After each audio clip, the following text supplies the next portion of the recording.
Je vous salue au nom de notre Seigneur et Sauveur Jésus-Christ. Que le Seigneur bénisse richement. Nous remercions le Seigneur pour avoir conduit nos pas dans sa présence.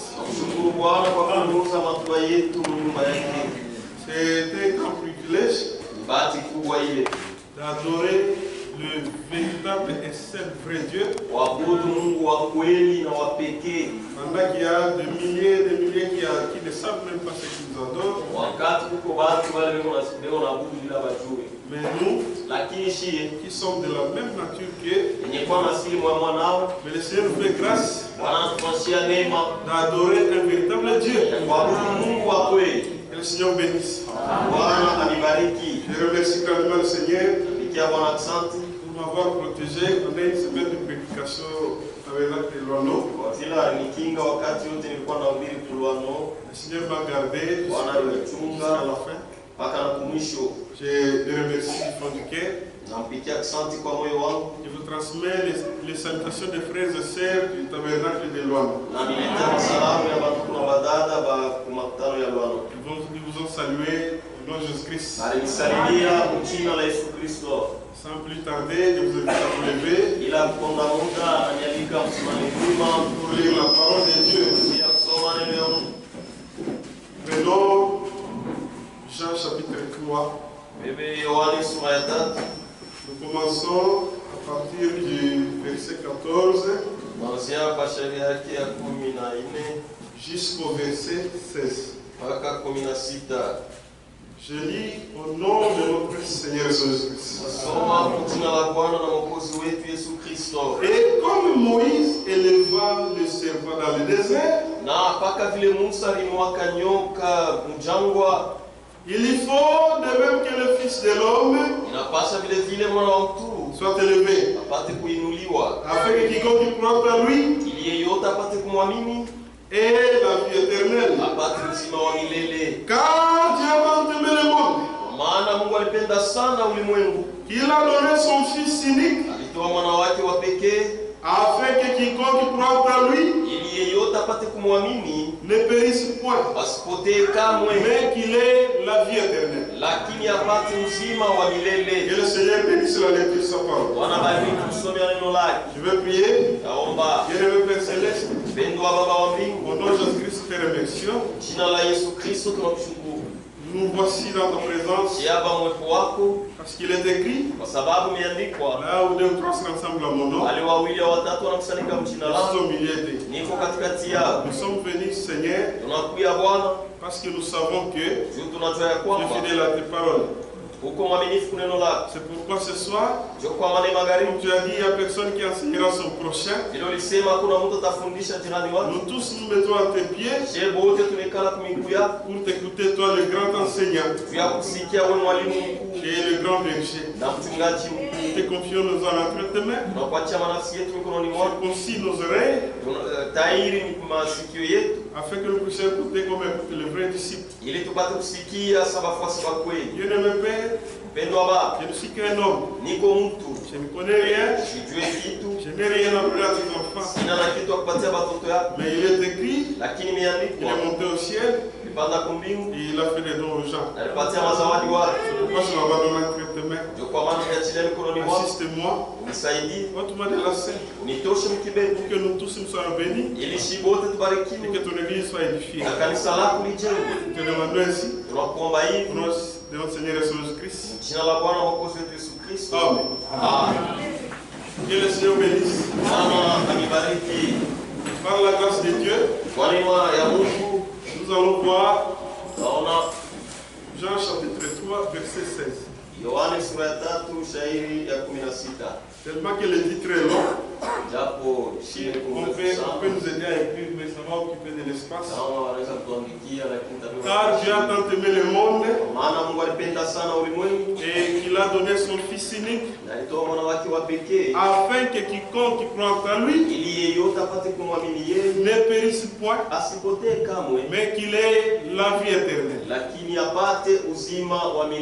Bien-aimés frères et sœurs, ce verset m'a beaucoup attiré. Parce qu'il s'agit du grand amour de Dieu. Kwa sababu ni mambo ya upendo kubwa wa Mungu. Pourquoi c'est un grand amour? Juu ya nini mapendo kubwa? Parce que c'est là que ça doit attirer notre attention. Sababu ni fana pasha kuvuta angalisho yetu. Parce qu'il s'agit de la vie éternelle. Sababu ni mambo ya uzima wa milele. Lorsqu'il s'agit de la nourriture, kama ni mambo ya chakula, oui, c'est vrai, Dieu est amour. Ni kweli Mungu ni upendo. Il donne la nourriture à tout le monde. Anapatiaka chakula watu wote. Mais il s'agit de la vie éternelle. Lakini kama ni mambo ya uzima wa milele, c'est le plus grand objectif que l'homme devrait avoir. Ni kufuzio kubwa ile mtu anapaswa kuwa naye. Pourquoi? Vya nini? Parce que c'est un grand amour. Kwa sababu ni mapendo kubwa. Regardez mon frère. Aujourd'hui, comme je l'ai toujours dit, leo vile naisema kila mara, lorsque, regardez même dans les produits pharmaceutiques, les produits qui ont tendance de traiter rapidement, et qu'on appelle le produit de spécialité, ils sont souvent très chers. Pourtant, ils n'aident pas à un homme de vivre même 10 ans. Mais ici, il s'agit d'avoir la vie éternelle. Pas une vie où vous allez vivre 100 ans. Même 200. Même pas 1 million. D'éternité en éternité. Aucun homme, même s'il a la bonne volonté, même s'il veut nous aider, il ne peut pas donner à un autre la vie éternelle. C'est pourquoi il s'agit d'un grand amour.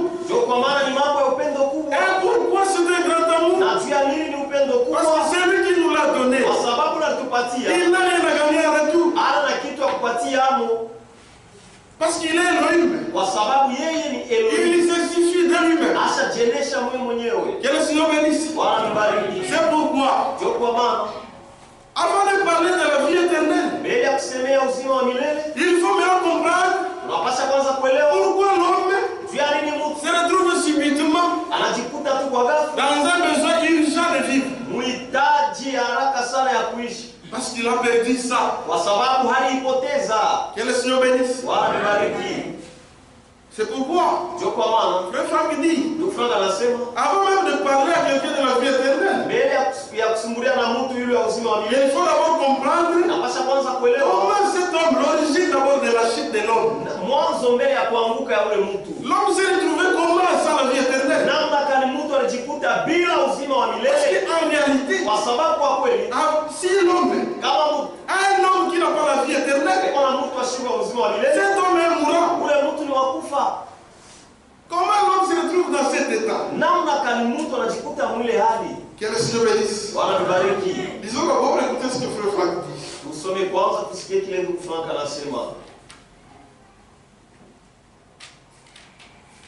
La grande tragédie. La grande tragédie.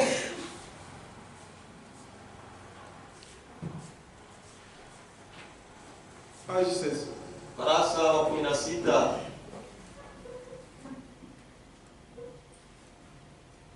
Attendez, non.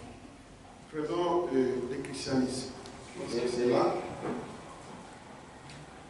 Le christianisme traditionnel. Le Christ a dit cela. Écoutez ce que Frère Franck dit. Page 113. Il dit ceci, je lis le dernier paragraphe jusqu'au début de la page. Il dit, ce n'est que lorsque nous arrivons à comprendre en quoi consistait réellement la chute dans le jardin d'Éden,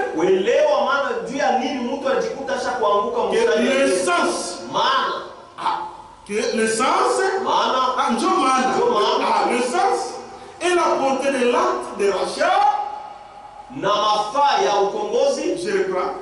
Ce n'est que lorsque nous arrivons à comprendre en quoi consistait réellement la chute dans le jardin d'Éden,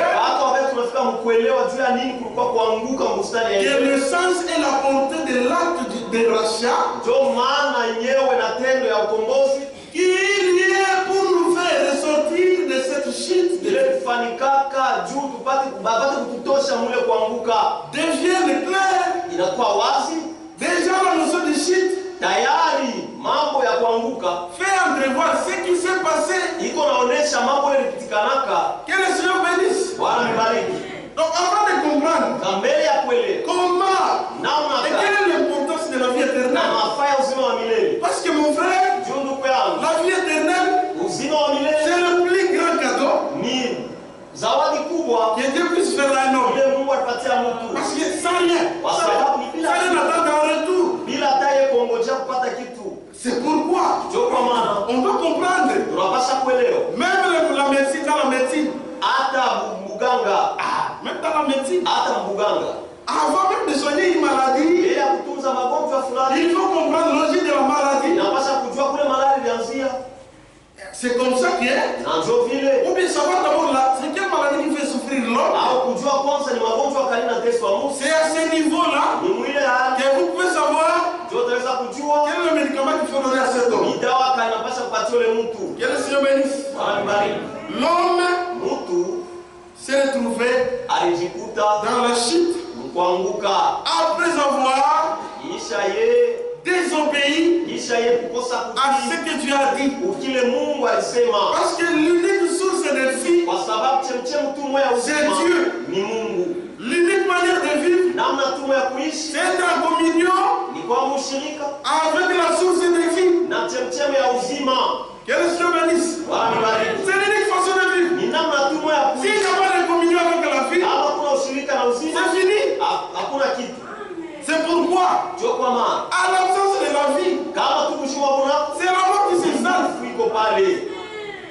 C'est pourquoi, donc on va comprendre que l'homme n'était pas dans cet état qu'il est. L'homme ne connaissait pas même la souffrance. Il n'avait même pas de maladie. Parce que lorsque vous êtes en communion avec Dieu, Dieu est la solution à tout. Lui-même, il est la guérison. Il est la joie. Il est la paix. Il est la vie. Il est tout. Mais comment l'homme s'est retrouvé? Comment l'homme s'est retrouvé dans cet état-là? Comment? Écoutez ce que le frère explique. Il dit que l'homme était dans la joie parfaite.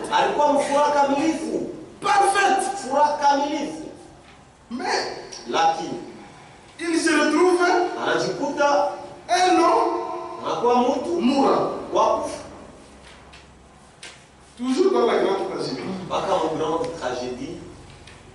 La grande tragédie, page 8. Au commencement de la création, le ciel et la terre se retrouvaient dans une harmonie telle que nous ne pouvons pas nous la représenter.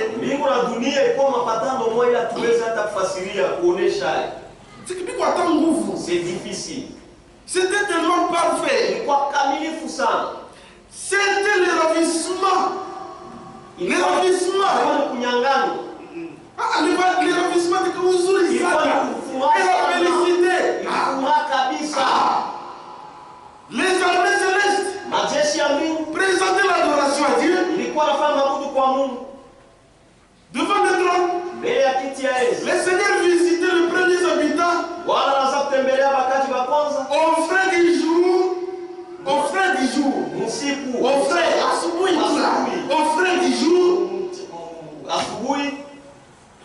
Et avait communion avec eux. Il avait communion avec eux. Il n'y avait aucune trace de souffrance, de maladie ou de mort. Lucifer aussi avait accès à ces lieux. Comme Ézéchiel nous le décrit. Que le Seigneur bénisse.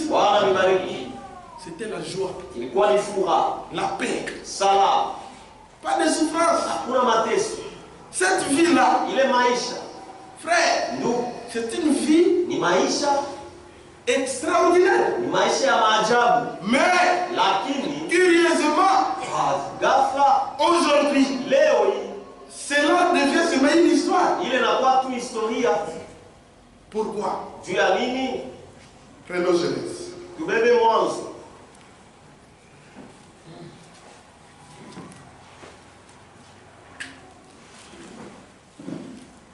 Genèse.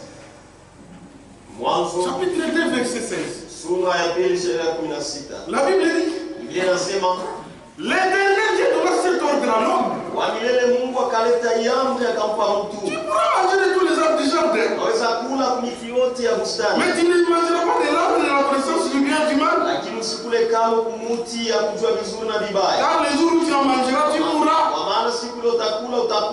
Que le Seigneur bénisse. Les jours où tu mangeras, tu mourras. Mes frères et sœurs, notre Dieu n'est pas un homme. Frère Franck dit, Dieu parle toujours ce qu'il pense. Et il pense avant de parler. C'est pourquoi, lorsque Dieu sort une parole, il ne la retire pas. D'ailleurs, il veut sur cela pour l'accomplir. Il a dit cela, non? Mais, arrivé au Genèse chapitre 3, en Genèse, verset 1, la Bible dit, le serpent était le plus rusé de tous les animaux des champs que l'Éternel Dieu avait fait. Il a dit à la femme, Dieu a-t-il réellement dit, vous ne mangerez pas de tous les arbres du jardin? La femme répondit au serpent, mangez le fruit des arbres du jardin. Mais, quand au fruit de l'arbre qui est au milieu du jardin, Dieu a dit, vous ne mangerez pas et vous ne toucherez pas. Et que vous ne mourrez pas. Vous ne mourriez. Alors le serpent dit à la femme, vous ne mourrez point. Mais Dieu sait que les jours où vous en mangerez, vos yeux s'ouvriront et que vous serez comme des dieux, connaissant le bien et le mal. La femme vit que l'arbre était bon, bon à manger et agréable à la vue, et qu'il était précieux pour ouvrir l'intelligence. Elle prit de son fruit et en mangeant, elle en donna aussi à son mari qui était auprès d'elle, et il en mangea. Que le Seigneur bénisse. Et il a mangé. Et la Bible dit, les yeux de l'un de l'autre s'ouvrirent. Et ils connurent qu'ils étaient nus. Et a posé le feu de figuier.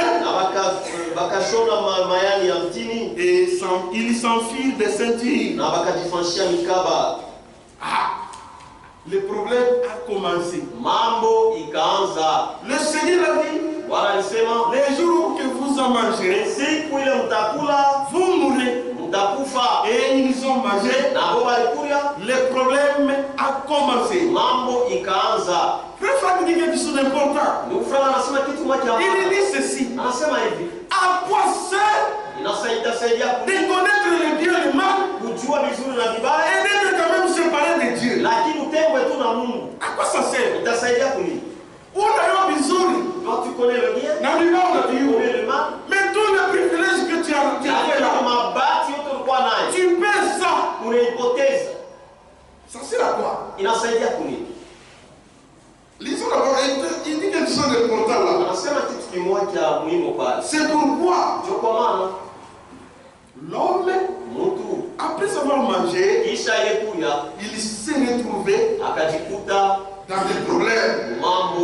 Et ces problèmes-là a été déjà le début des pires problèmes qu'il attendait.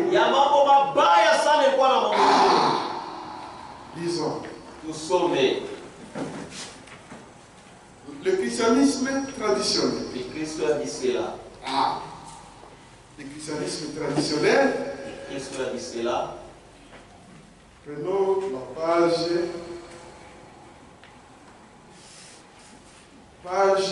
116. Ok.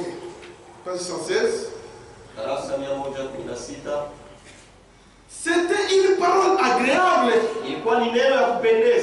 Et Ève tomba dans le piège. Na Eva kaanguka mtego.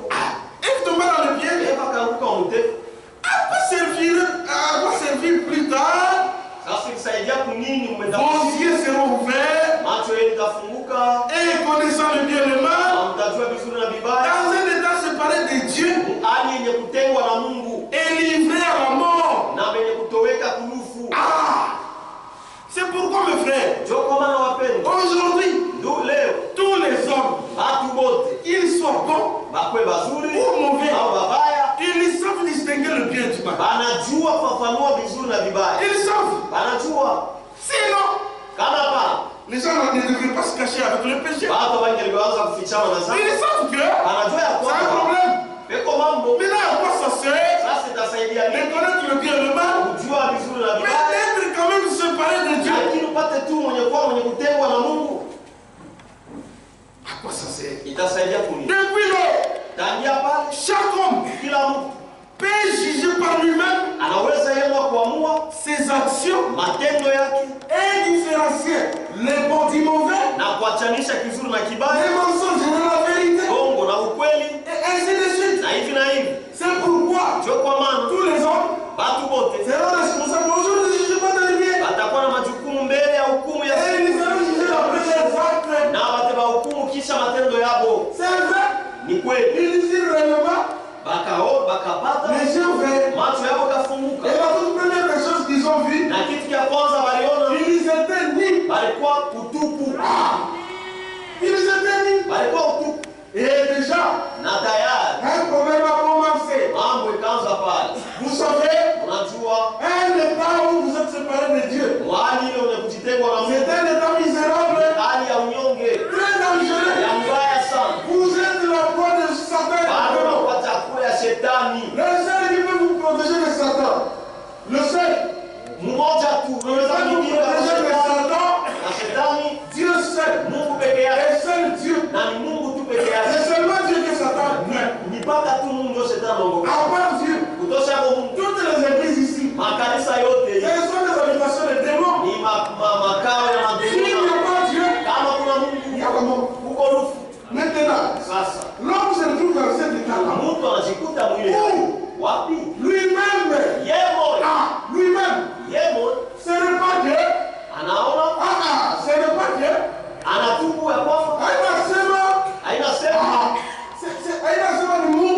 Ce n'est pas Dieu, c'est ce que tu avais dit.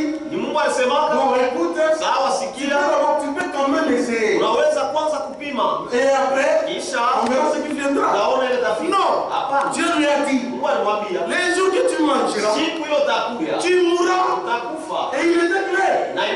Maintenant, l'homme, lui-même, il a pris cela. Il l'a mangé. Et il n'était coupable. Lui-même, il a mérité le châtiment qui mérite la mort. Que le Seigneur bénisse. C'est pourquoi aucun homme dans ce monde n'est innocent. Tous sont coupables. Pourquoi nous sommes coupables? Parce que la Bible dit, lisons maintenant. Romains chapitre 8. Romains chapitre 8. Écoutons ce que la Bible dit.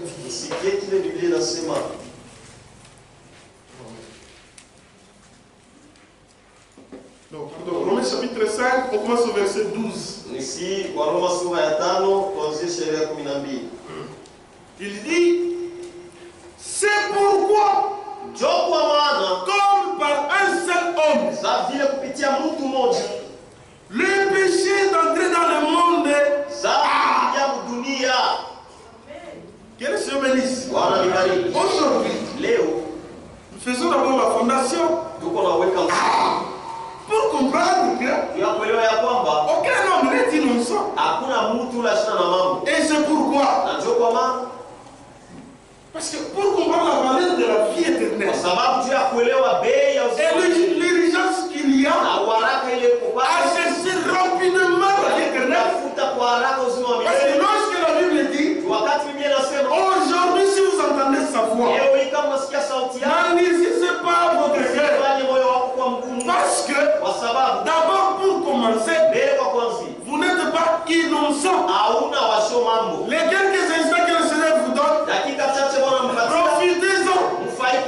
Parce que c'est une grâce. C'est une grâce. Mais avant tout, toi, tu dois profiter. Profitez pas de quelqu'un qui sont là-bas. Profitez de cet instant. Prenez rapidement. Après, on dit qu'on est innocent. Personne n'est innocent. Par un seul homme, le péché est entré dans le monde. Et par le péché, la mort, et ainsi la mort s'est étendue sur tous les hommes. Parce que tous ont péché. Que le Seigneur bénisse. Pourquoi? Comment ils ont péché? Comment? Ils ont péché. Comment vous pouvez imaginer? Un bébé, mais déjà il est né pécheur. Comment? D'abord, pour commencer, le bébé là, il est conçu dans l'iniquité.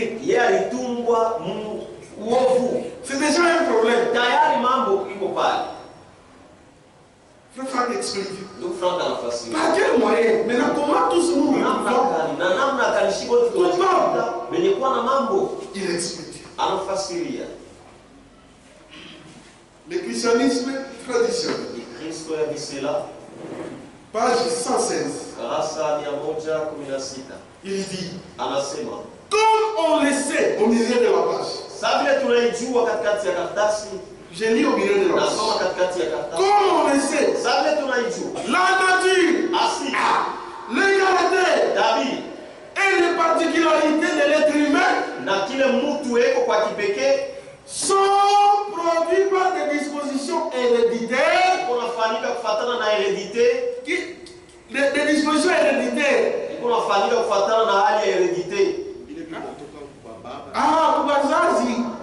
Des dispositions héréditaires.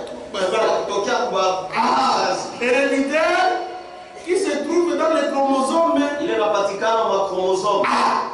C'est-à-dire quoi?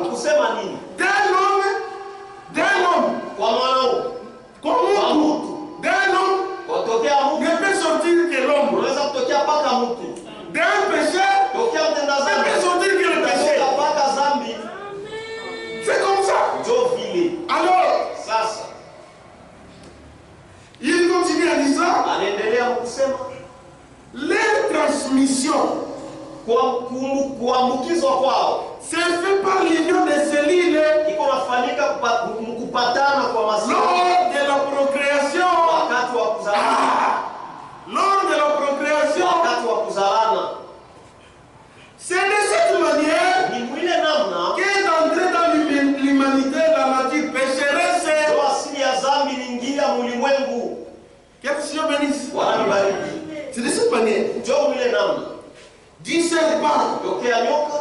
Donc, c'est de cette manière qu'est entrée dans l'humanité la nature pécheresse du serpent.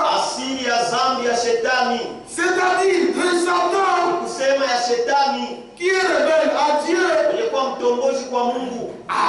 Satan lui-même qui est entraîné dans la mort par la désobéissance et la transgression dispose de la puissance de la mort. Que le Seigneur bénisse. Donc, par la retransmission des cellules. Maintenant, cet homme-là, même à l'hôpital, lorsque quelqu'un souffre d'une maladie, c'est lorsqu'il se fait voir par ce qu'on appelle les symptômes. Par ce qu'on appelle les symptômes, ce sont des signes par lesquels on peut découvrir une maladie. Que le Seigneur bénisse. C'est pourquoi l'homme aussi, lorsqu'il est tombé dans le péché, premier symptôme, il a d'abord hérité d'une nature qui était contraire à celle de Dieu. Par conséquent,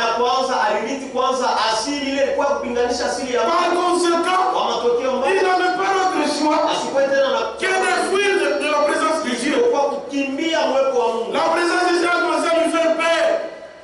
Dhamiri yake inaanza kupatisha boka. La présence de Dieu. Uwepo wa Mungu. Ikamkimbiza. Anafait fuir. Quel est son bénéfice? Pourquoi?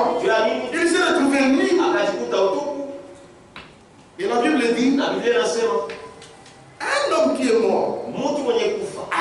Lisons maintenant. Tusome. Éphésiens. Waefeso. Chapitre 2. Sura ya Éphésiens chapitre 2. Waefeso sura ya pili. Je commence au premier verset.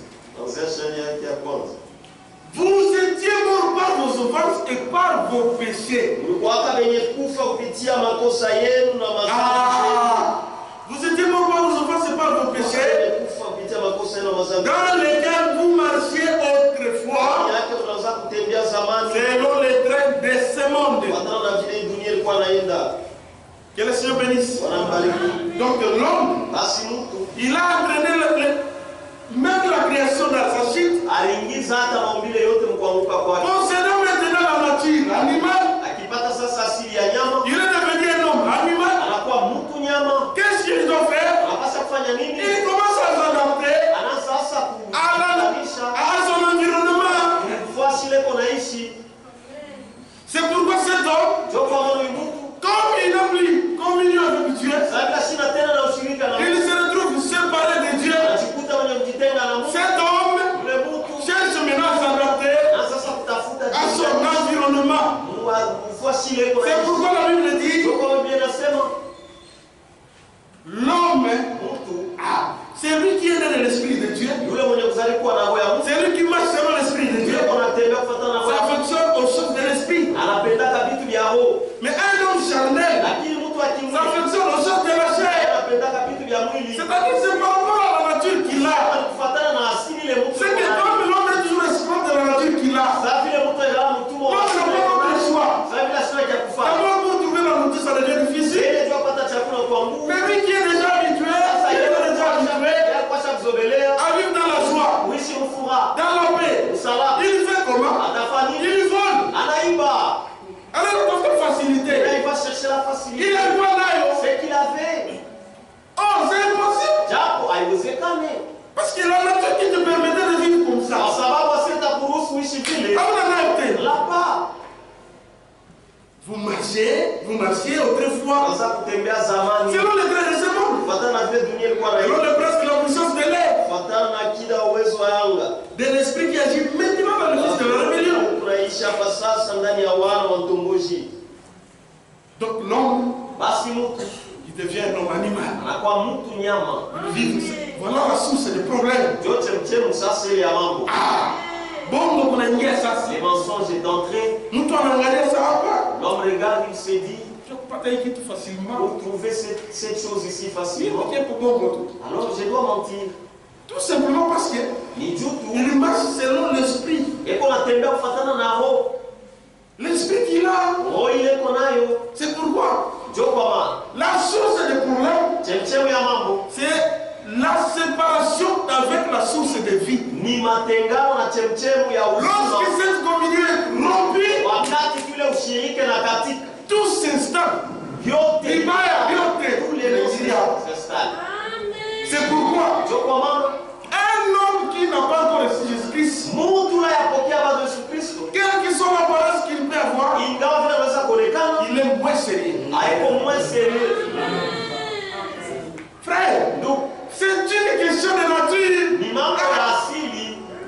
Parce que là, il y a personne qui est plus sérieux que Dieu. Celui qui est sérieux, c'est Dieu. Et bien pour être sérieux, il faut avoir Dieu. C'est pourquoi la Bible dit. Lisons, il explique. Il dit, lorsque cette communion a été rompue, oh, c'est fini. L'homme est devenu mourant. Mourant. C'est pourquoi, frère, l'homme ne mourra pas parce qu'il a volé. Il vole parce qu'il n'a pas Dieu. C'est pourquoi même quand on prêche le salut, on dit à l'homme, tu commets le péché parce que tu n'as pas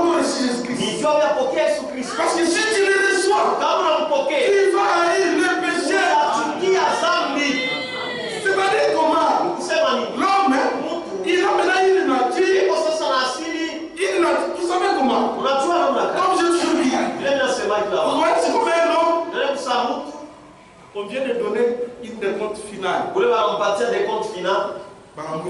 On les paye. Vous voyez dans les sécurités ici, alors la sécurité, tant que tu n'es pas encore arrivé à la maison, mal à l'aise. Tu es mal à l'aise. Tu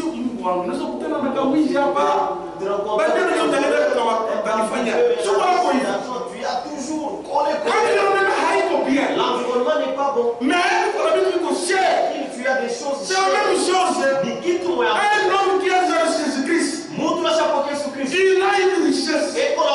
L'environnement n'est pas bon. Mais il est très inquiet. Il est jaloux de la nouvelle nature qu'il a. La nouvelle nature qu'il a. C'est pourquoi on dit les choses que je voyais avant pour mon cœur. À cause de l'excellence de Jésus-Christ.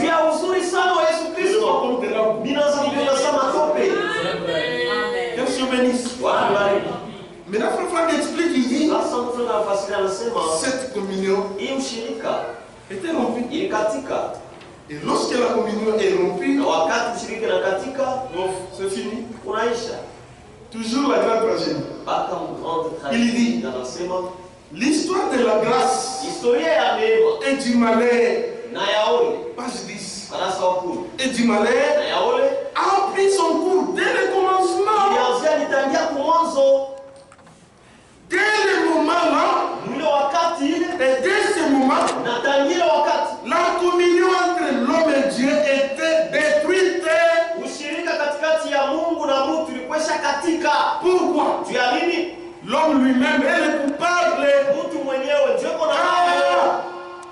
Parce que Dieu, il est fidèle. Le plus souvent, et d'ailleurs, c'est l'homme qui abandonne Dieu. Tu n'abandonnes jamais, non? La communion détruite. C'est séparé de Dieu. Que le premier couple dit quitter le paradis. Séparé de Dieu. Cependant, au moment où ils entrent dans la perdition, je reprends. Il dit, c'est séparé de Dieu. Que le premier couple dit quitter le paradis. Cependant, au moment même où ils entrent dans la perdition, c'est pas capable de passer dans la mouche. Une perdition. Il se sépare de Dieu et mais là, imaginez. Dieu leur donna la promesse. Du salut par la postérité de la femme. Maintenant, imaginez. Regardez maintenant les grands amours. C'est que qui ça vous dit pour tenir la chose est déjà perdue. Ça ne sert à rien. Oui. Parce que c'est séparé de Dieu. Quel homme va quitter le paradis? Imagine.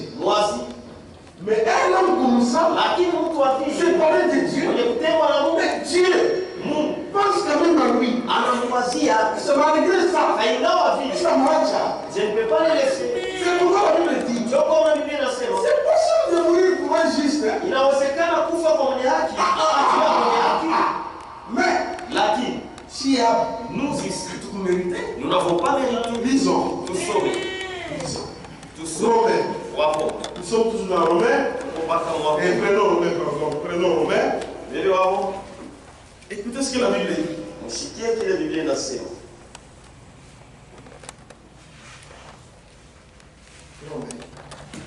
Et prenons Romains, chapitre 5.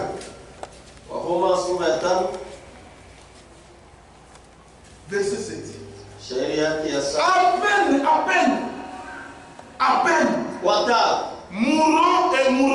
Mourrait-on pour un juste. À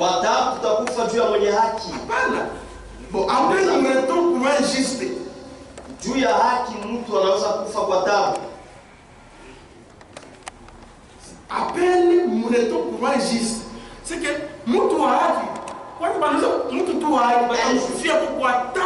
C'est à peine.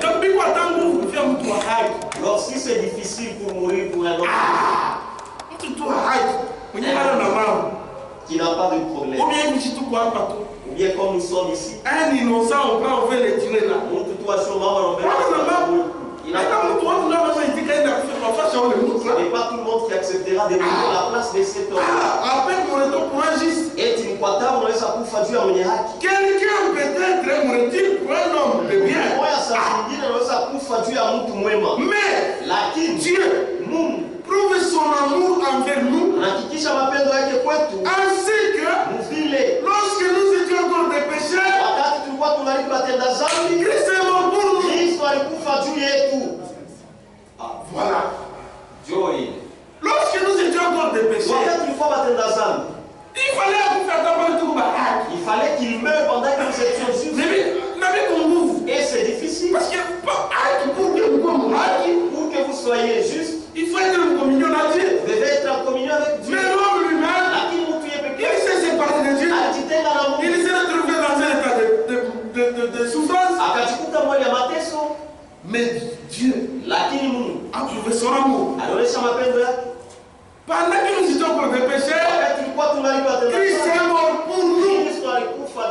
Que le Seigneur bénisse. C'est pourquoi si nous rentrons dans l'écriture qu'on a dit, Jean chapitre 3, maintenant nous allons écouter ce verset. Jean chapitre 3, verset 16. Écoutez ce que la Bible dit. Car Dieu a tant aimé le monde. Pourquoi il a tant aimé le monde? Parce que tout le monde, sans exception, des coupables, il n'y a aucun innocent. Tous ont mérité la mort. Mais Dieu, il a tant aimé le monde afin que quiconque croit en lui ne périsse point, mais qu'il ait la vie éternelle. Que le Seigneur bénisse. Maintenant, de quoi il s'agit? Il s'agit de retourner l'homme dans cet état qu'il a perdu, bien qu'il est coupable. C'est ça le grand homme. Un homme coupable qui ne mérite rien, mais Dieu décide par son amour de le retourner dans cet état. Voilà. Écoutez d'abord ce que l'homme de Dieu dit, très franc. Il dit ceci. Les défis. Paragraphe 33. Il dit, nous devons revenir à l'origine. En relation avec la création. Au rédempteur, en relation avec la rédemption.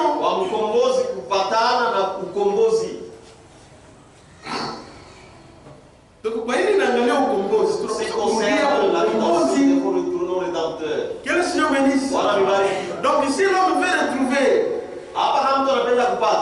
Il veut retrouver son état. Il doit rentrer là où il a laissé Dieu.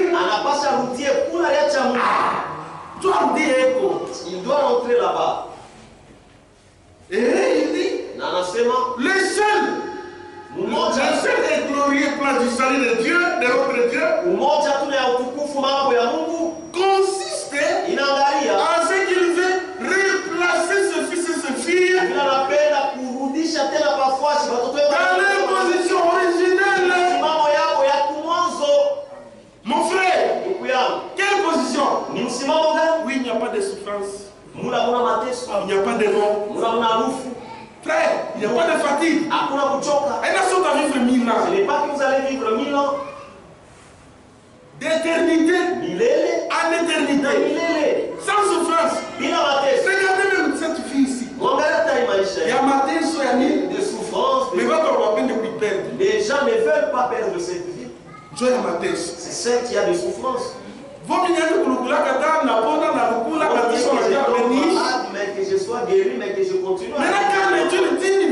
Sasa kama nima itakuwa jitu ya uzima. Sans souffrance, sans maladie, sans rien. Bila magonjwa. Mais puis vivre éternellement. Na kuishi milele. Comprenez un peu ça. Elewa kwanza hili.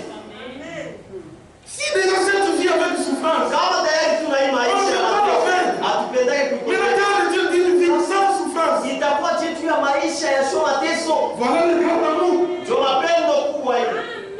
Jo mapendo ya Mungu. Ça le grand amour de Dieu. Il veut replacer ce fils et ce vie dans leur état originel. Arudishe pafoshi watoto wa mwanamke na les donner la vie éternelle. Kuwapatia uzima wa milele. Et les avoir auprès de lui pour toujours. Na kuwa nao karibu naye kwa lote. Mon communion. Dans la communion mshirika. C'est ce que Dieu veut. Ndio kile Mungu anapenda. Dieu, Mungu il déploie son plan de rédemption devant nous.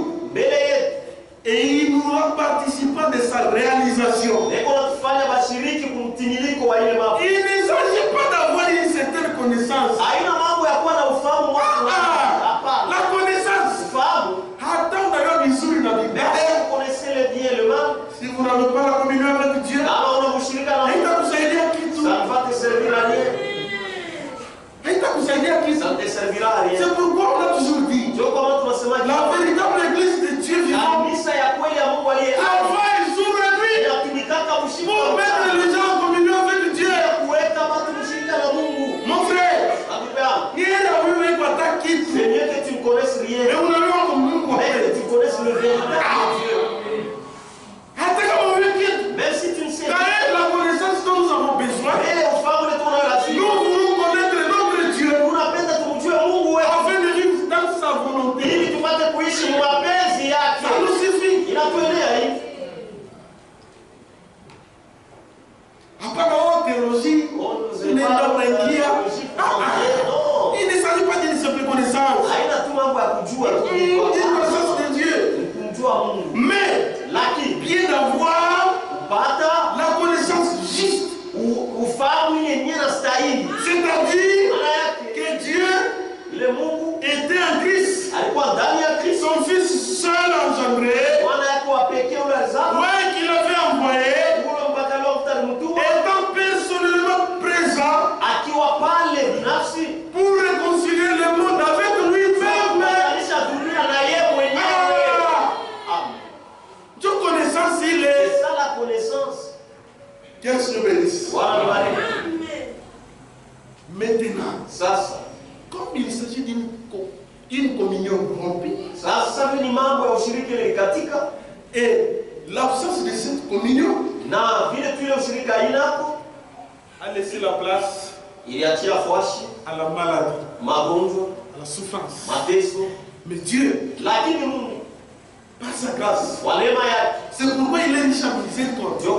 Parce que la miséricorde, c'est quoi? C'est pardonner à un homme qui mérite pardonner à un homme ses offenses, qui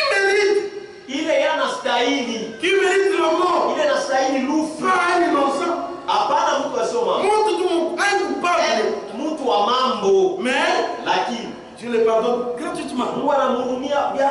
Maintenant, comme il s'agit de ramener la communion qui était rompue, maintenant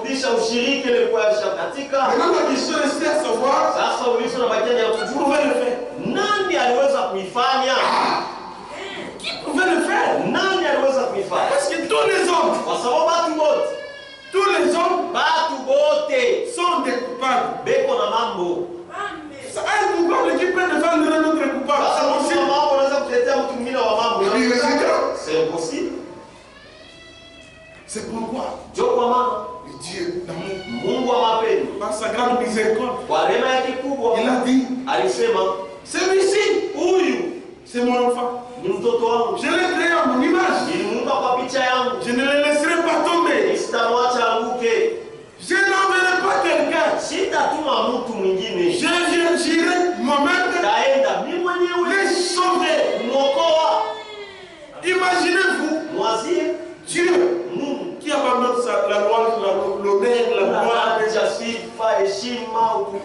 Écoutez, frère Branham m'explique. Il dit c'est difficile à comprendre que le grand Dieu abandonne l'honneur, qu'il vienne se faire un homme pour un seul homme. Sans mon frère, sans moi, frère, nous, sans comme moi. Regardez ce que les politiciens font. Regardez, quand un problème surgit, comme ils sont les premiers à être informés, ils sont aussi les premiers à prendre des dispositions. Mais Dieu aussi,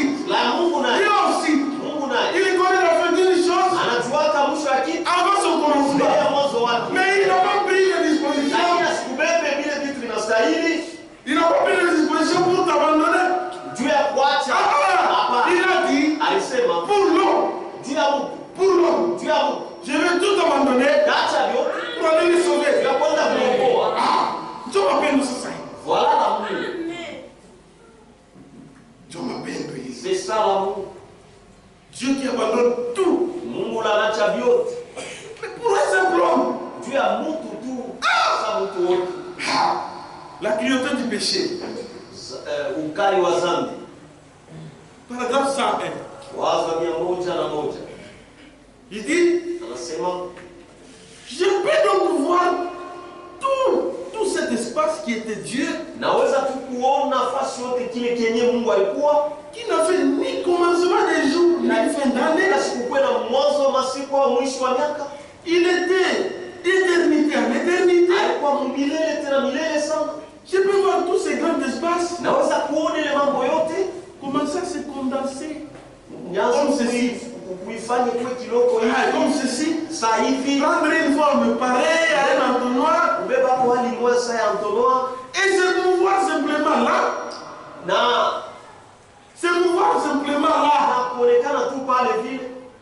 Pendant qu'il a commencé à regarder ces jeunes couples traverser le jardin d'Éden,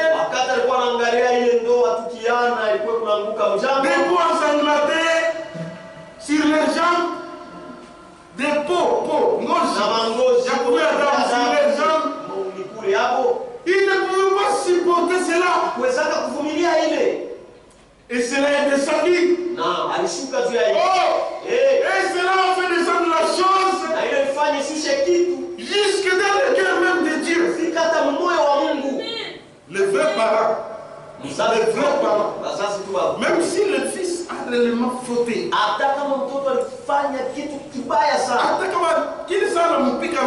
quand il les frappe, quand il voit son fils pleurer, ça lui fait toujours mal. Il a fait la combat. Maintenant, imaginez le Dieu vivant voir son fils créé à son image, séparé de lui, pas pour 5 ans, pas pour 10 ans, pour l'éternité. Dieu ne pouvait pas supporter. Ou quand si tu meurs, de toi-même. Parce que Dieu a fait sa part. Il n'a pas supporté.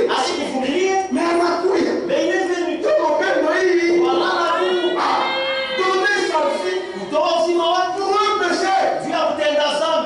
Innocent. Tu n'es pas innocent. Imaginez-vous, frère. La Bible dit. Ézéchiel. Si vous lisez Ézéchiel. La Bible dit. Lorsque Dieu pardonne un péché, c'est péché. La honte.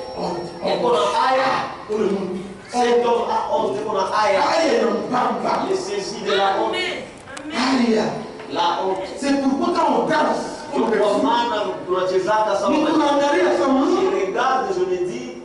pas mérité. Dieu n'a pas supporté ça. Ça s'écrit amour. Ça s'écrit amour. Amour. Dad. Sœur. Si tu donnes à ta sœur une robe, c'est vrai, c'est l'amour. Mais oui. Mais sache que tu méprises cette sœur-là à cause de la guerre que tu lui as donnée. Qui a fait ce qu'on appelle amour à cette sœur. Il ne va pas te laisser que tu continues comme ça. Parce que c'est qu'il a fait. Qui pouvait le faire? Qui tout quoi? Dès que nous sommes là. Qui? D'abord, dès qu'on est ici. Mais tu dis tout quoi? Parce que vous nommez tout gouverneur, pas. Si on te nomme gouverneur, pas. Sécurité, la coulée. La sécurité jusque-là. C'est ça, mon. Maintenant, qu'en est-il de Dieu? C'est ça, mon. Qu'en est-il de Dieu? Mais il a maintenant tout ça. Lakini anacha vile vyote. Pour gagner quoi? Tu as kupatia mon ton homme seulement. Nafsi yako tu. Ton homme qui l'a lui-même créé. Yako ile yemo ya Yuma. Quel grand amour. Mapendo ni kubwa ile. C'est ça le vrai amour. Jo mapendo ya kweli. Avant de chercher quoi que ce soit. C'est pourquoi la Bible dit. Cherchez premièrement. Tafuteni kwanza. Cherchez. Tafuteni kwanza. Tu veux aller au ciel. Mapendo unakubiri. Ça va se bien. Mzuri. Mais cherche d'abord. Lakini tafuta kwanza. La vie éternelle. Uzima wa milele. Peut-être à côté. Comment tu iras là-bas? Si tu n'as pas la vie éternelle. Kama una uzima wa milele. Peut-être à Dieu. Comment tu iras? C'est pourquoi. Ce que Dieu fait. Kile Mungu anapenda. L'amour. Mapendo. Dieu attend que mes alipenda sana. Frère alors dit Dieu attend que mes alipenda sana. Il ne pouvait pas simplement akuwezaka tu les regarder partir. Kumwangalia tu kumwacha yeye. Attends. Dieu ne pouvait pas. Mungu akuweza. Dieu ne pouvait pas. Mungu akuweza. Même lorsque vous souffrez dans le péché. Hata wakati unateswa mzambi. Mungu yuko anakushikilia kuluma. Dieu a pitié de toi. Haina tu kwa haina. Ce n'est pas parce que tu voles. Yuko anakushikilia kuluma tu kwa kufa. Parce que tu vas mourir. Ushakufa. Tu es déjà mort. Kama uko na hiba. Pourquoi tu voles? Alikuangalia. Il te regarde, il se dit. Quand est-ce que cet homme wakati gani doit comprendre que Dieu les a aimés? Lisha kunipenda. C'est quoi au juste? Profitez-en. Mufaike na. Parce que hauko innocent. Tu n'es pas innocent. C'est ce que tu dois savoir. Hauko innocent. Tu n'es pas innocent. Donc si vous mourrez, Dieu ne perdra rien. Mungu atakutenda Parce que kitu. hauko innocent. Parce que tu n'es pas innocent. C'est pourquoi Jokwama. c'est que l'homme est censé. Kile msitu anapaswa kutafuta. C'est l'amour de Dieu. Ni mapendo ya Mungu. Et l'amour de Dieu, Na mapendo ya Mungu c'est la vie éternelle. ni uzima wa milele. Ce ne sont pas les maisons. Haina manyumba. Les maisons, Manyumba. Dieu les donne. Mungu anaikabula. Même au païen. Hata mbapagati. C'est pourquoi la Bible dit. Jokwama na Biblia. Cherchez premièrement Tafuteni kwanza kwanza. le royaume du ciel Ufalme wa mbingu. et le reste. Na hivi vinabakia. Ni vyote. Les restes. Ni le reste. Ni vinabakia. Comme on appelle la courir. Si tu veux prêcher. C'est vrai, c'est le reste. On peut lui dire bien. Mais le reste. Lakini mabaki. Ouais, le même pas d'amour. Quand on va chercher l'amour. Comme on appelle la Bible. Si tu veux chanter. C'est le reste. Ni mabaki. D'abord. Mele. L'amour de l'amour. L'amour de Dieu.